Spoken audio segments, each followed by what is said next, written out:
नमस्ते दोस्तों, मैं आपका दिल से स्वागत करती हूँ। दोस्तों, मैं एक ऐसे कमरे में मौजूद थी जहाँ पर लाल रंग की रोशनी के अलावा और कुछ भी ना था। कमरे का दरवाजा बंद था। यहाँ तो कमरे में कोई खिड़की थी, ना ही कोई रोशनदान कि जहाँ से बाहर की रोशनी कमरे में आती हो, और ना ही वहाँ पर कोई सामान मौजूद था। मैं नीचे फर्श पर लाल चादर अपने ऊपर लपेटे बैठी इधर उधर देख रही थी। यह जगह मेरे लिए बिल्कुल नई थी। मुझे समझ नहीं आ रहा था, क्या मैं सच में यहाँ पर मौजूद थी या फिर यह मेरा कोई सपना था। थोड़ी ही देर गुजरी थी जब मुझे इस कमरे के बाहर से कुछ अजीबोगरीब आवाज सुनाई देने लगी। यह आवाज इतनी डरावनी थी कि मैं अंदर तक कांप गई थी, और कमरे का दरवाजा जोर जोर से हिलने लगा था, जैसे अभी कोई उसे तोड़कर अंदर आ जाएगा। और वैसा ही हुआ था। थोड़ी ही देर बाद दरवाजा इतनी जोर से खुला जैसे अभी टूटकर नीचे गिर जाएगा। जब सामने नजर पड़ी तो सामने का मंजर देखकर मेरे होश भी उड़ गए थे, क्योंकि उसके बाद मेरे साथ कुछ ऐसा हुआ जिसे सुनकर आपके रोंगटे खड़े हो जाएंगे, दिल दहल उठेगा आपका इस कहानी को सुनकर। दोस्तों, नाम पल्लवी है और मैं देहरादून में अपनी माँ के साथ एक ऐसी जगह पर रहती थी जहाँ पर कोई भी औरत कभी भी रहने के लिए सोच भी ना सकती हो, और ना कभी भी ऐसी जगह को अपने लिए बेहतर समझे। मैं अपनी माँ के साथ एक ऐसी जगह पर रहती थी जिन्हें रंगीन और बदनाम गलियों के नाम से जाना जाता है। मेरी परवरिश एक कोठे पर हुई थी, क्योंकि मेरी माँ एक तवायफ थी और मैंने तवायफ के घर जन्म लिया था। इसलिए ना चाहते हुए भी मैं ऐसे माहौल में जिंदगी गुजार रही थी। मगर मेरी माँ ने हमेशा मुझे इन सारी चीजों से दूर दूर रखने की हर मुमकिन कोशिश की थी।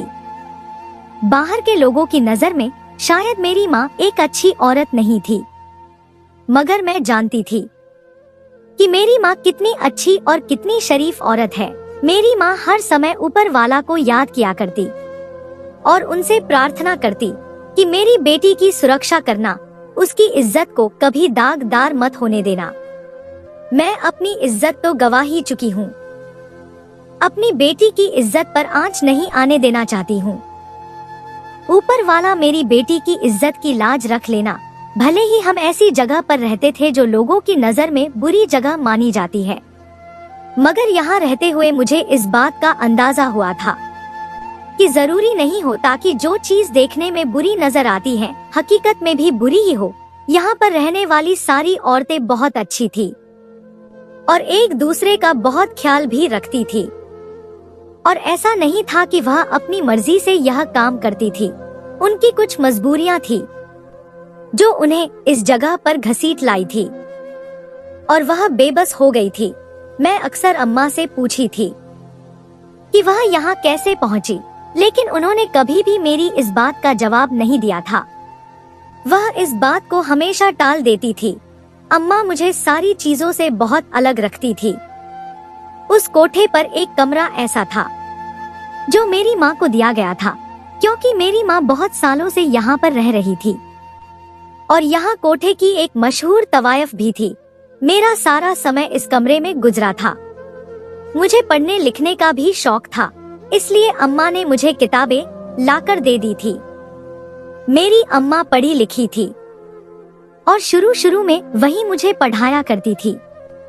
जब मैं खुद ही पढ़ने के काबिल हो गई तो उसके बाद मैं खुद से पढ़ना शुरू कर दिया, और यहाँ पर रहते हुए एक कमरे में ही मैंने अपनी पढ़ाई पूरी की थी। जैसे ही रात होती थी तो यह जगह रोशनियों से भर जाती थी। हर तरफ रौनक ही रौनक होती थी, लेकिन वह रौनक मेरे लिए बिल्कुल भी न थी। रात होते ही अम्मा मुझे कमरे में भेज देती और कमरे का दरवाजा बाहर से बंद कर देती, और मुझसे कहती कि इस कमरे से भूलकर भी बाहर मत रखना। मेरी जरूरत की सारी चीज मेरी अम्मा कमरे में ही रख देती थी। दिन में भी मैं कम ही बाहर निकलती थी। उन्होंने मुझे यही कहा था कि तुम्हें इसी कमरे में बंद रहना है, चाहे कुछ भी हो जाए। रात होते ही मैं कमरे में बंद होती और अम्मा बाहर अपने धंधे पर निकल जाती थी। जैसे जैसे समय गुजरता रहा और मैं बड़ी होती रही, तो मेरी अम्मा अब और भी ज्यादा सावधान रहने लगी थी, क्योंकि मैं देखने में बहुत खूबसूरत थी। और अम्मा को इसी बात का डर था कि अगर गलती से भी यहाँ पर आने वाले ग्राहकों की नजर मुझ पर पड़ गई तो वह मेरे हुस्न के पीछे पड़ जाएंगे। मेरी माँ क्योंकि यहाँ पर पहले से मौजूद थी और वह यहाँ की हर चीज को अच्छे से जानती और समझती थी। अगर कभी मैं अम्मा से बाहर जाने की जिद भी करती तो वह मुझे मेरे आसपास अच्छे से चादर लपेटकर मुझे बाहर ले जाती थी।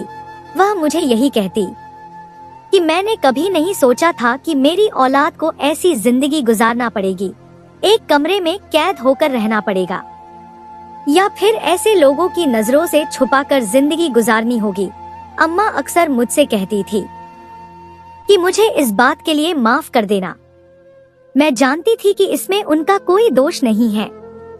जो कुछ भी था, हालात ही ऐसे थे, अब मैं इसमें कुछ नहीं कर सकती थी। मैं अपनी पुरानी जिंदगी के बारे में पूछती थी कि मेरा बाप कौन था और वह कहाँ रहता था, और मेरी माँ के आगे पीछे कोई नहीं था तो वह मेरी बातें सुनकर चुप हो जाती, जबकि उनके चेहरे से मैं इस बात का अंदाजा अच्छी तरह लगा लेती थी कि वह मेरे सवाल से काफी परेशान और दुखी हो जाती थी, मगर कोई जवाब ना देती थी। उनकी परेशानी और इस तरह से उदासी को देखते हुए मैंने यह सवाल करना छोड़ दिया था, यकीनन मेरे पापा मुझे और मेरी माँ को छोड़कर चले गए होंगे, इसीलिए तो हम लोग ऐसी जिंदगी गुजर रहे थे। यकीनन वह इस काबिल नहीं थे कि मेरी माँ उसका जिक्र करती, तो मैंने भी अब उनके बारे में पूछना छोड़ दिया था और इसी जिंदगी को अपनी जिंदगी बना लिया था। मेरी बहुत इच्छा थी कि मैं बाहर की दुनिया देखूं और दूसरी लड़कियों की तरह अपनी जिंदगी गुजारूं, घर से बाहर जाऊं, दोस्त बनाऊं और उनके साथ वक्त गुजारूं। बचपन से मेरी जिंदगी ऐसे ही गुजरी थी, एक बंद कमरे के अंदर। यहाँ पर दीवारें ही मेरी सहेलियां थी, क्योंकि यहाँ पर मेरी उम्र की कोई लड़की नहीं थी और जो लड़कियां थी भी वह सब नाच गाना करती थी और यहाँ पर रहते हुए अपना अपना धंधा चला रही थी। यहाँ की रहने वाली मेरी हम उम्र लड़कियां भी जानती थी कि मेरी माँ मुझे इस धंधे में नहीं उतारना चाहती, इसलिए वह आते जाते कभी कभार मुझे मेरा हाल हवाल पूछ लेती थी, लेकिन मेरे पास ज्यादा नहीं रुकती थी कि कहीं मैं भी उनके रंग में ना रंग जाऊं। वहाँ की सारी औरतें और लड़कियां भी मुझे इन सारी बातों से दूर रखने की हर मुमकिन कोशिश करती थी और जैसे मैं बड़ी हो गई थी तो भी यह बात मैं समझ गई थी कि मेरी माँ क्यों मुझे हर रात को इस कमरे में बंद करके चली जाती थी। जब मैं छोटी थी तो मेरी माँ खुद तैयार होकर सज धज कर मुझे इस कमरे में सुला कर चली जाती थी, जबकि हकीकत में तो मैं जाग रही होती थी और यही सोचती थी कि अम्मा कहाँ चली जाती हैं। एक दो बार मैंने पूछा भी तो मेरी माँ कह देती कि वह किसी की शादी में जा रही है, जल्दी ही वापस आ जाएंगे। मगर बड़े होने पर मुझे सब समझ आ गया था कि मेरी माँ उस समय मुझसे झूठ बोलती थी। मैं यह बात भी जानती थी कि मेरी माँ यह काम शौक से नहीं करती थी। उनके खूबसूरत और मेकअप से भरे चेहरे के पीछे जो दर्द, जो तकलीफ और जो मजबूरियां होती थी, मैं उन्हें अब महसूस करने लगी थी। इसलिए कोई भी बेकार सवाल उनसे करके उन्हें दुखी नहीं करना चाहती थी। मेरी माँ ने हमेशा से मुझे पर्दों में छुपा कर रखा था। एक दिन इस कोठे के मालकिन मेरे कमरे में आई और उन्होंने मुझे एक जोड़ा दिया जो देखने में बहुत खूबसूरत था और उसके साथ ही कुछ जेवर भी थे। जब उन्होंने कहा कि यह सब कुछ मैं तुम्हारे लिए लेकर आई हूँ, यह सब कुछ तुम्हारे लिए मेरी तरफ से गिफ्ट है, तो उन सारी चीजों को देखकर मैं बहुत खुश हुई थी और हैरान भी, क्योंकि कोठे की मालकिन पहले तो वह कभी भी यहाँ नहीं आई थी और ना ही उन्होंने मुझे कभी कोई गिफ्ट दिया था। मुझे उस औरत से कुछ डर सा लगता था, क्योंकि वह बहुत ही गुस्से वाली थी, मगर मुझे तो बहुत ही नरमी और मोहब्बत से बात कर रही थी। इसलिए मैंने उसके लाए हुए गिफ्ट स्वीकार कर लिए जब वह मेरे सामने खड़ी थी और उसने मुझसे कहा कि अभी के अभी यह कपड़े और यह सारी चीज पहनकर दिखाओ। मैं देखना चाहती हूँ कि मेरे दिया हुआ तोहफा तुम्हारे ऊपर कैसा लगता है। अम्मा इस समय कमरे में मौजूद नहीं थी, इसलिए उनके कहने पर मैंने वह जोड़ा पहन लिया और जो जेवर उन्होंने मुझे पहनने के लिए दिए थे वह भी पहन लिए। मैंने खुद को आईने में देखा तो मैं वाकई बहुत खूबसूरत लग रही थी। वह औरत मुझे देखती रही, कहने लगी, तुम तो चौदहवीं का चांद हो। ऐसा अनमोल हीरा तुम्हारी माँ ने कमरे में छुपा कर रखा था और मुझे पता ही नहीं था। अरे तुम्हारे वजह से तो मेरे कोठे पर कस्टमर की लाइन लग जाएगी। और फिर मेरा हाथ पकड़कर मुझे बाहर ले आई। तभी इतनी मोहब्बत से मुझे इतने सारे गिफ्ट दिए थे और मैं इतनी खूबसूरत भी लग रही थी। लेकिन माँ का गुस्सा देखते हुए मैंने फौरन ही वह सारी चीज उतार कर अम्मा को दे दी। अम्मा ने मुझसे कहा, यह सब तुम्हारे लिए तोहफे नहीं थे, बल्कि वह औरत अब तुम्हें भी इस कोठे पर बिठाना चाहती है और धंधा करवाना चाहती है। वह तुम्हारी खूबसूरती से पैसा कमाना चाहती है और इसीलिए उसने यह सब कुछ किया था, मगर मैं ऐसा कभी भी नहीं होने दूंगी। उस औरत ने अम्मा से यही कहा कि तुम बेवकूफी कर रही हो साधना, इस तरह अपनी बेटी को पर्दों में छुपा कर रखोगी और कमरे में कैद करके रखोगी, तब भी तुम्हें कुछ हासिल नहीं होगा। कोई भी शरीफ आदमी यहाँ आकर इससे शादी करके नहीं ले जाएगा। तुम्हारी बेटी पूरी जिंदगी इसी कमरे में सड़ती रहेगी, लेकिन किसी के घर की इज्जत नहीं बनेगी। इससे बेहतर यही है कि इसे भी हम सब की तरह खुलकर जिंदगी गुजारने दो, हालात से समझौता करने दो। जिसके नसीब में जो लिखा हुआ है उसके साथ वही होकर रहेगा। और तेरी बेटी के नसीब में भी अपनी माँ की तरह मर्दों की रातें रंगीन करना ही लिखा है। इस बात को मान लो कि अगर तुम तवायफ हो तो तुम्हारी बेटी भी तवायफ ही बनेगी। फिर चाहे उसे कितना ही छुपा कर क्यों ना रख लो, उससे कुछ नहीं होगा। तुम जिस जगह पर रहती हो वहाँ औरतों को बदकिरदार ही समझा जाता है। उन्हें इज्जत की नजर से नहीं देखा जाता, भले ही वह चाहे कितनी ही पवित्र क्यों ना हो। मगर मेरी अम्मा उसकी सारी बातें खामोशी से सुनती रही और अम्मा ने साफ कह दिया कि आज के बाद मेरी बेटी के बारे में ऐसा कुछ भी मत सोचना। मैं इसे इसी कमरे में सारी जिंदगी बिठा कर रखूंगी, लेकिन कभी भी इसे लोगों के सामने पेश नहीं करूंगी।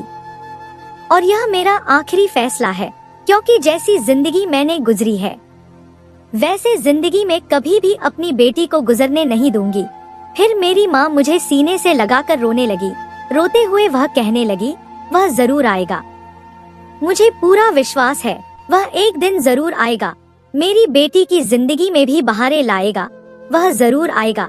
मैं अपनी माँ को हैरत से देख रही थी। आखिर कौन आएगा?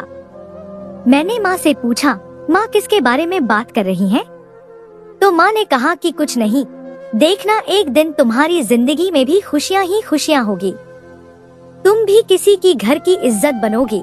माँ की बात मुझे समझ तो नहीं आई थी, लेकिन माँ की हालत को देखते हुए मैंने माँ से कुछ और पूछना सही नहीं समझा। मुझे अब सारे मामलात समझ आने लगे थे, मगर मैं भी इस मामले में कुछ कर नहीं सकती थी। यह बात सच थी कि मैं एक तवायफ की बेटी थी और मेरी जिंदगी यही थी और मुझे इस कोठे पर ही अपनी जिंदगी गुजार देनी थी। यह बात भी सच है कि यहाँ पर आकर कोई भी शरीफ आदमी मेरा हाथ नहीं थामेगा और हो सकता है उस औरत के कहने के अनुसार मेरी सारी जिंदगी इसी चार दीवारी में और इसी कमरे में कैद होकर गुजर जाए। मगर मुझे यह भी मंजूर था, क्योंकि मैं अपनी माँ के साथ थी और मेरी माँ का साथ मेरे लिए सबसे जरूरी था। उन्होंने जिस तरह से सारी जिंदगी मुझे बुरी नजरों से बचा कर रखा था और मेरी सुरक्षा की थी, मैं सारी चीजों को भी नहीं भूल सकती थी और ना ही अपनी माँ को कभी छोड़ सकती थी। वक्त इसी तरह से गुजरा जा रहा था और फिर एक दिन मैं अपने कमरे में बैठी हुई थी। मुझे बाहर से एक लड़की भागती हुई मेरे कमरे में आई और उसने मुझसे कहा कि तुम्हारी माँ को अचानक से ना जाने क्या हो गया है, कि तुम्हारी माँ बेहोश होकर गिर गई है। उसकी यह बात सुनते ही मैंने सारी चीज वहीं पर छोड़ी और भागते हुए कमरे से बाहर निकल गई। जब सीढ़ियों से नीचे बड़े हॉल में पहुंची तो देखा मेरी माँ एक कुर्सी पर अपना सर पकड़कर बैठी हैं। कुछ लड़कियां अम्मा के आसपास जमा है। मैं फौरन उनके पास गई तो अम्मा मुझे देखकर एकदम घबरा गई।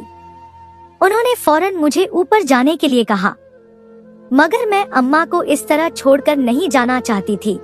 जब उन्होंने मुझे गुस्से से कहा और मैं जाने लगी तो वहीं पर सामने से आते एक आदमी ने मुझे देख लिया। वह आदमी कोई ज्यादा बड़ी उम्र का नहीं था। यह खूबसूरत नौजवान था। मैंने बस एक नजर ही उसे देखा था और फौरन अपना चेहरा छुपाकर वहां से ऊपर भाग आई। उस आदमी ने थोड़ी देर के लिए ही मुझे देखा था। मुझे तो अंदाजा भी नहीं था कि उस लड़के ने मुझे इतने गौर से देख लिया था। मैं तो यह समझी थी कि शायद बस यूं ही अचानक से उसकी नजर मुझ पर पड़ गई होगी। मैंने तो उसके देखने से पहले ही अपना चेहरा भी छुपा लिया था, मगर यह सच था कि उसकी मेरे ऊपर नजर पड़ चुकी थी और वह मुझे गौर से देख चुका था। और इस बात का सबूत अगले ही दिन मिल गया जब उस लड़के ने आकर अम्मा से मेरा सौदा करना चाहा। उस लड़के ने मुझे एक ही नजर में देख लिया था और मेरे हुस्न पर आशिक हो गया था। इस वजह से उसने अगले ही दिन आकर मेरी माँ से मुझे खरीदना चाहा और यही कहा कि वह मेरी माँ को मेरी मुंह मांगी कीमत देने के लिए तैयार है, लेकिन बस मुझे यह लड़की चाहिए। यह बात सुनते ही मेरी माँ ने फौरन इनकार कर दिया। मेरी माँ कभी भी पैसों के लिए मुझे किसी के हाथों बेच नहीं सकती थी, जबकि वह लड़का पीछे हटने के लिए तैयार ही नहीं था। उसने अम्मा को बहुत बार कहा, मगर माँ ने इनकार कर दिया। तो आखिर में उसने मेरी माँ को अलग कमरे में ले जाकर ना जाने ऐसा क्या कहा कि मेरी माँ बेहद खुश हो गई और फिर फौरन ही मान गई।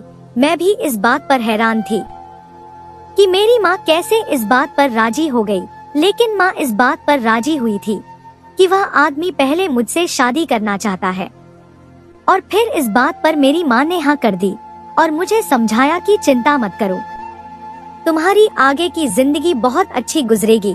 उन्होंने बहुत सोच समझकर ही ये फैसला किया होगा। मेरी माँ कहने लगी, अगर तुम्हें मुझ पर जरा सा भी भरोसा है तो मेरी बात मान लो। जैसा मैं तुम्हें करने के लिए कह रही हूँ वैसा ही करो। आज से पहले मैंने कभी भी अम्मा को इतना खुश नहीं देखा था जितनी खुश वो आज लग रही थी। उस आदमी ने ऐसा भी अम्मा से क्या कह दिया था कि जिसकी वजह से वो इतनी ज्यादा खुश थी। खैर, माँ की खुशी के लिए मैंने हाँ कर दी, क्योंकि आज तक माँ ने मेरे लिए बहुत कुछ किया था। अपने आप को पीछे छोड़कर हमेशा मेरी चिंता की थी, तो उनके लिए मैं इतना तो कर ही सकती थी।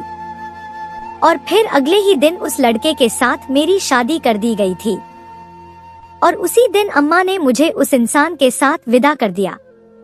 सारी लड़कियां हैरान थी और मेरी किस्मत पर जल रही थी। उन्हें तो यही लगा था कि आखिर में मेरा अंजाम भी यही होगा कि मेरी माँ थक हार कर मुझे भी कोठे पर बिठा देगी, लेकिन मैं तो बल्कि उस कोठे में रहते हुए एक अच्छी किस्मत लेकर आई थी कि एक अमीर घर का खूबसूरत नौजवान लड़का मुझसे शादी करने के लिए राजी हो गया था और मुझसे शादी कर भी ली थी और मुझे अपनी पत्नी बनाकर विदा करके यहाँ से ले जाने के लिए भी तैयार था। लेकिन यह मेरी भूल थी। अभी तो मेरी मुश्किलों का सिलसिला शुरू हुआ था। मैं नहीं जानती थी मैं किस दलदल में फंसने जा रही हूँ।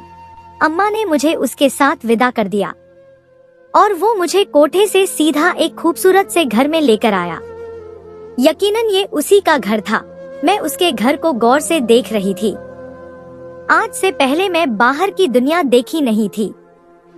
जिन गलियों से हम लोग आए थे, मैं उन गलियों को कभी नहीं देखा था। अपने उस कमरे की चार दीवारी और कोठी के अलावा किसी और जगह को देखा नहीं था। मेरे लिए सब कुछ नया और खूबसूरत था और अब मैं इस बात पर बहुत खुश भी हो रही थी और ऊपर वाला से प्रार्थना कर रही थी कि मेरी आगे की जिंदगी अच्छी गुजरे। घर के अंदर दाखिल होते ही उसने मेरा हाथ पकड़ा और मुझे अपने साथ ले जाने लगा। वह तेज तेज कदमों से चलता हुआ मुझे अपने साथ ले जा रहा था। जबकि मैं जल्दी जल्दी में बड़ी मुश्किलों से उसके साथ चल रही थी, एक कमरे के बाहर जाकर उसने मेरा हाथ छोड़ा और वहीं पर रुक गया और गौर से मुझे देखने लगा।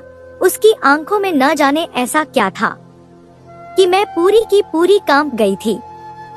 उसकी आंखें गुस्से की वजह से लाल हो रही थी।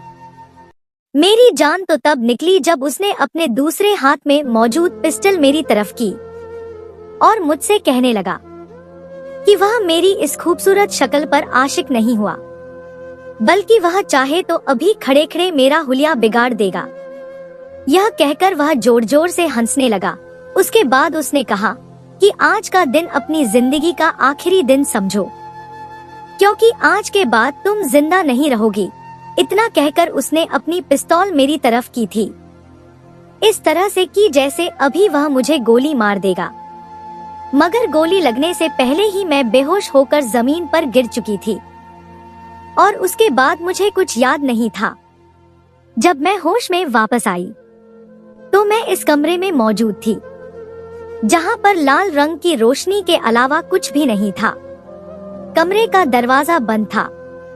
मैं यही सोच रही थी कि क्या मैं जिंदा हूँ या फिर उस इंसान ने मुझे अपनी बंदूक का निशाना बना दिया है।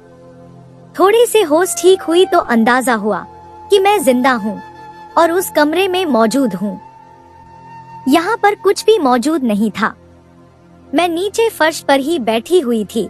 मैं अपना लाल दुपट्टा लिए बैठी हुई थी, क्योंकि मेरी माँ ने विदा करते वक्त मुझे यही लाल रंग का दुपट्टा मेरे ऊपर डाल दिया था। मुझे अपनी माँ की याद आने लगी। उन्होंने क्या सोचकर मेरी शादी की थी कि मैं अपने घर में खुश रहूंगी, लेकिन उस इंसान ने यह सब किया था। आखिर उसने ऐसा क्यों किया? मुझे कुछ भी समझ नहीं आ रहा था।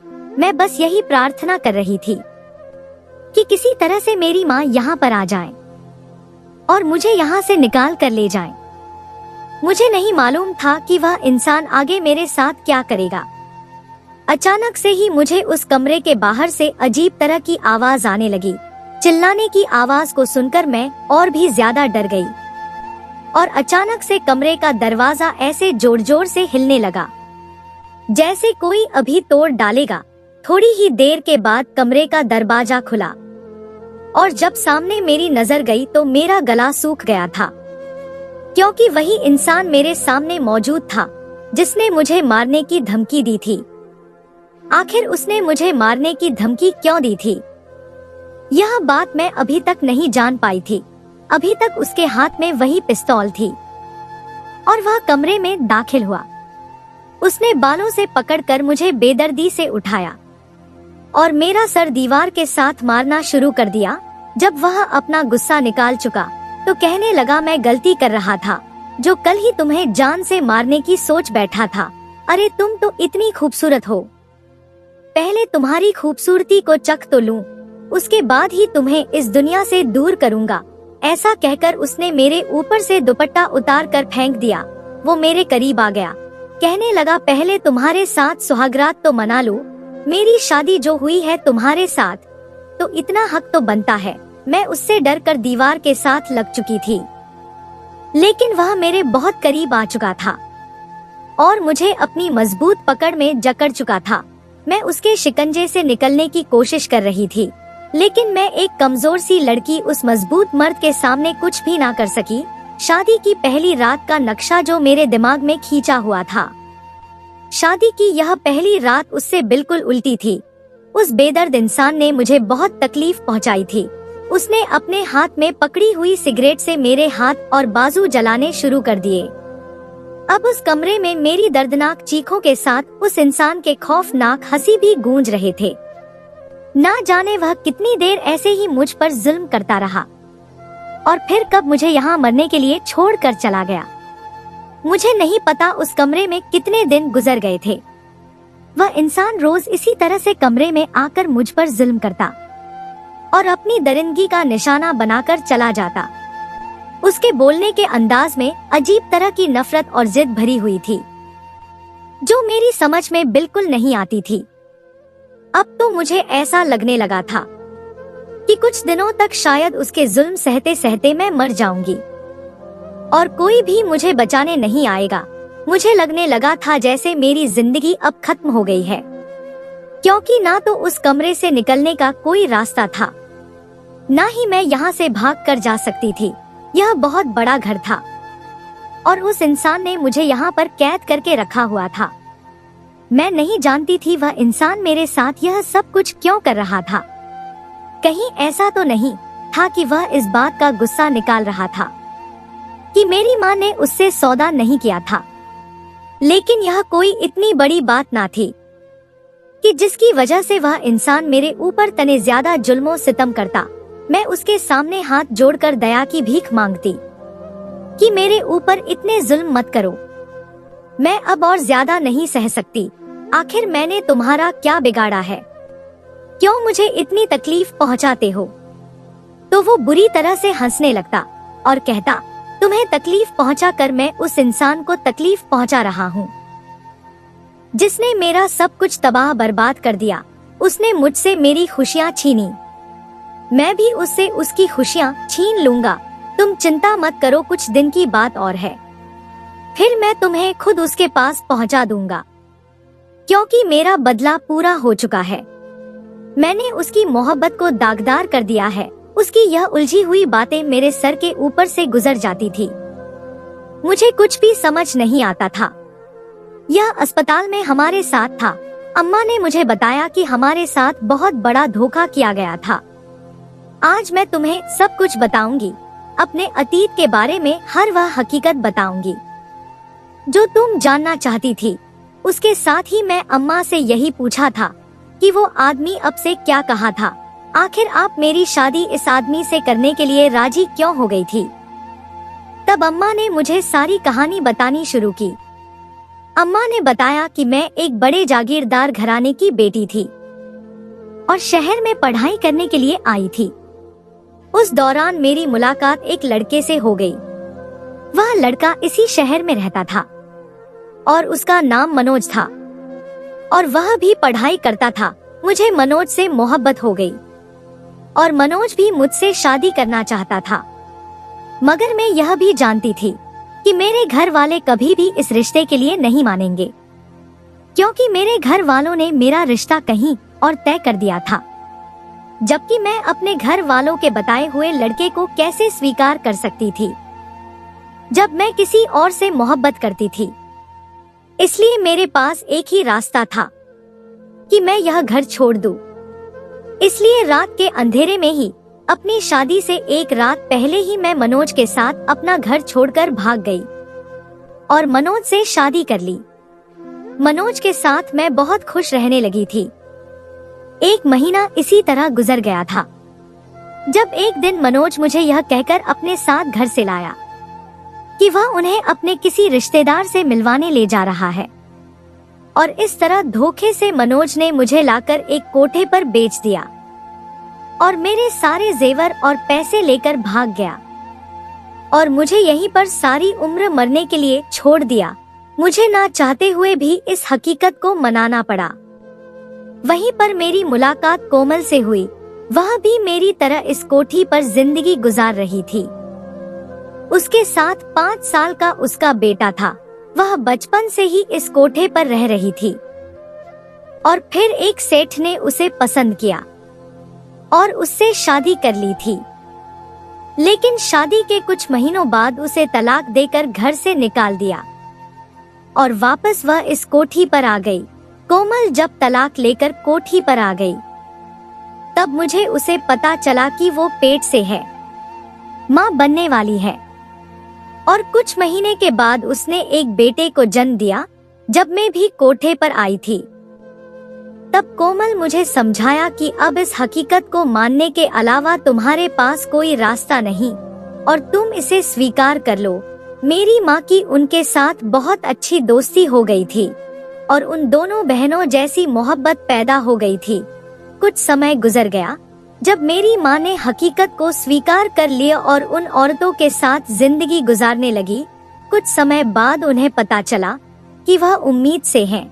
उन्हें समझ नहीं आ रहा था कि इस बात पर खुश होना चाहिए या फिर दुख मानना चाहिए, लेकिन उन्होंने हिम्मत ना हारी और मुझे जन्म दिया, उसके साथ ही खुद से यह भी वादा किया कि वह कभी भी अपनी इस जिंदगी का असर मेरे ऊपर नहीं पड़ने देंगे।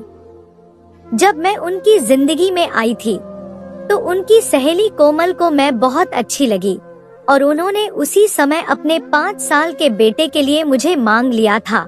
यही कहा था कि बड़े होने के बाद दोनों बच्चों की आपस में शादी करवा देंगे। मेरी माँ ने भी वादा किया था कि मैं कभी भी अपनी बेटी को कोठे वाली जिंदगी नहीं जीने दूंगी। हमेशा तुम्हारी अमानत समझकर इसकी परवरिश करूंगी, उसकी इज्जत को संभाल कर रखूंगी। मेरी माँ और कोमल आंटी को विश्वास था कि जब उनका बेटा बड़ा हो जाएगा तो वह हम लोगों को संभाल लेगा और यहाँ से निकाल कर ले जाएगा। इस उम्मीद पर जिंदगी गुजरने लगी, लेकिन इससे पहले ही एक अमीर आदमी की नजर कोमल आंटी पर पड़ गई और वह कोमल आंटी को पसंद कर बैठा और शादी की पेशकश रख दी। मैं 2 साल की थी उसे समय और कोमल आंटी का बेटा 7 साल का हो चुका था। जब कोमल आंटी को एक अमीर आदमी ने पसंद कर लिया और शादी की जिद करने लगा तो आंटी ने भी कुछ सोचते हुए उस आदमी से शादी के लिए हाँ कर दी। आंटी के साथ साथ आदमी ने उनके बेटे को भी स्वीकार करने के लिए राजी था। शादी करके आंटी कोटे से चली गई, मगर जाते समय उन्होंने यही कहा था कि वह अपनी अमानत को एक दिन लेने के लिए जरूर आएगी। इसलिए मेरी माँ मुझे सब लोगों की नजर से दूर रखती थी और उनके दिल में कहीं सुकून था कि एक दिन उनकी सहेली का बेटा उनकी बेटी को ब्याहने के लिए जरूर आएगा। आंटी से मेरी माँ का कोई कांटेक्ट नहीं था, लेकिन मेरी माँ जानती थी कि वह जरूर अपना वादा निभाने के लिए वापस आएगी। और फिर एक दिन एक लड़का उस कोठे पर आया जो देखने में किसी बड़े घर का लगता था और उस लड़के को मैं पहले ही नजर में पसंद आ गई थी। उस लड़के ने मेरी माँ से मेरी सौदे की बात की तो मेरी माँ ने इनकार कर दिया। तो उसके बाद उसने मेरी माँ को अलग कमरे में ले जाकर कहा कि वह कोमल का बेटा है और मेरी माँ ने ही मुझे यहाँ भेजा है। उसकी माँ मर चुकी है, उसके बाप की मौत हो चुकी है। उसने मेरी माँ को बचपन की वह तस्वीर दिखाई थी जो यहाँ पर इकट्ठे रहते हुए बनाई गई थी और मेरी माँ को विश्वास हो गया कि यह कोमल का ही बेटा है। इसलिए मेरी माँ खुश हो गई और खुशी खुशी मेरी शादी उससे करने के लिए राजी हो गई। लेकिन उस इंसान ने मुझे और मेरी माँ को धोखा दिया था। हकीकत में वह मेरी माँ की सहेली कोमल का बेटा नहीं था, बल्कि वह कोमल आंटी का सौतेला बेटा था। हकीकत यह थी कि जब कोमल आंटी की शादी उस अमीर आदमी से हो गई थी तो कोमल आंटी का यह सौतेला बेटा जिसका नाम अंकित था, उस कोमल आंटी और कोमल आंटी के बेटे जिसका नाम नीरज था, दोनों से नफरत होने लगी थी। उसे लगता था कि इन दोनों ने आकर मेरे बाप को मुझसे छीन लिया है। अंकित गलत आदतों का भी शिकार था, अपने बाप की दौलत को जुए और शराब पर लूटा रहा था। दिन रात नशे में पड़ा रहता था।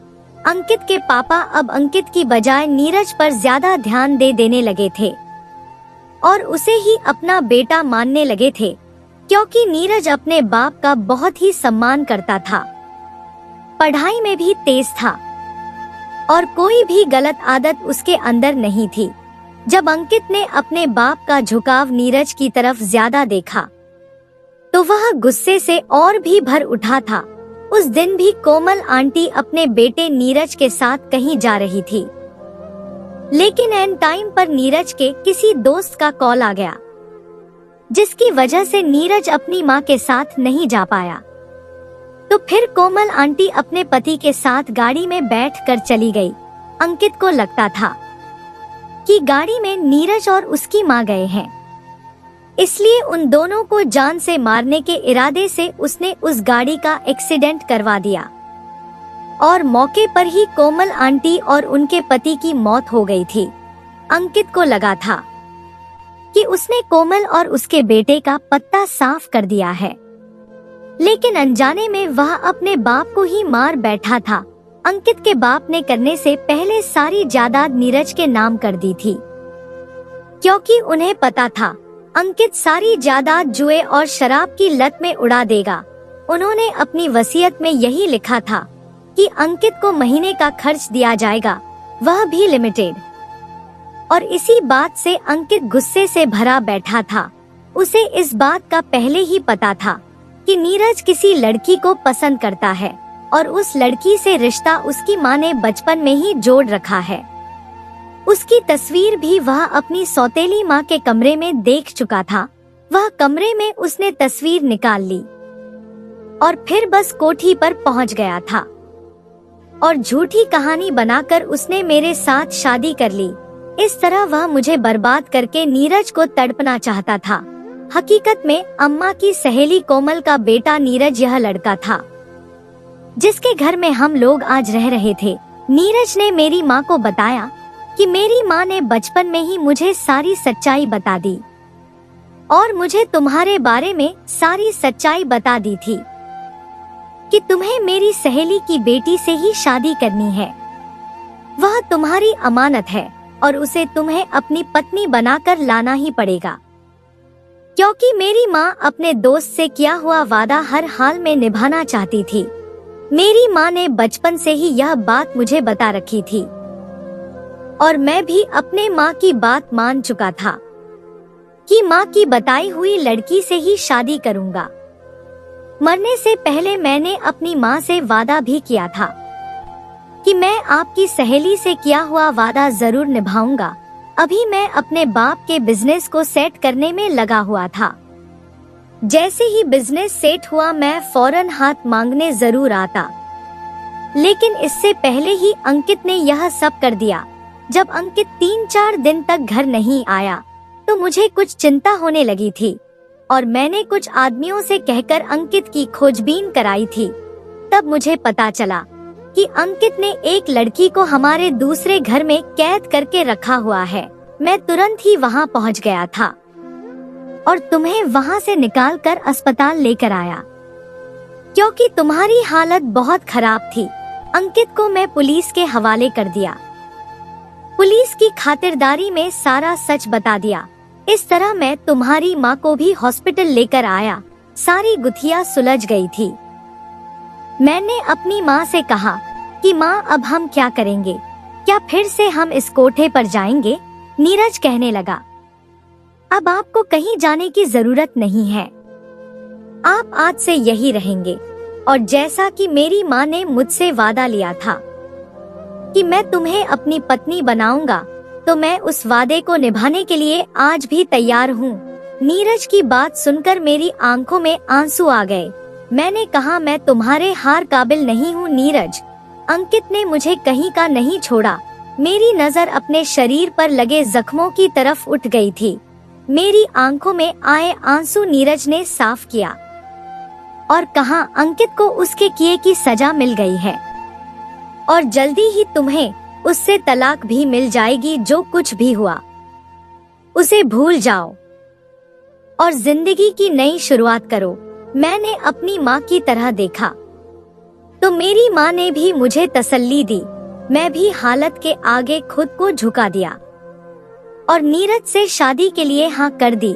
कुछ दिनों में मेरी और नीरज की शादी हो गई थी। जिंदगी अब बहुत सुकून से गुजर रही थी। मेरी माँ मेरे साथ ही रह रही थी और अब हमारा एक खुशहाल परिवार था। तो दोस्तों, यह थी हमारी आज की कहानी। आपको सुनकर कैसी लगी हमें कमेंट करके जरूर बताएं और हमारी वीडियो को ज्यादा से ज्यादा अपने दोस्तों में शेयर करें और हमारे चैनल को भी सब्सक्राइब कर लें ताकि आने वाली वीडियो का नोटिफिकेशन आप तक तुरंत पहुंचे। मैं मिलती हूं आपसे अगली वीडियो में। तब तक के लिए धन्यवाद।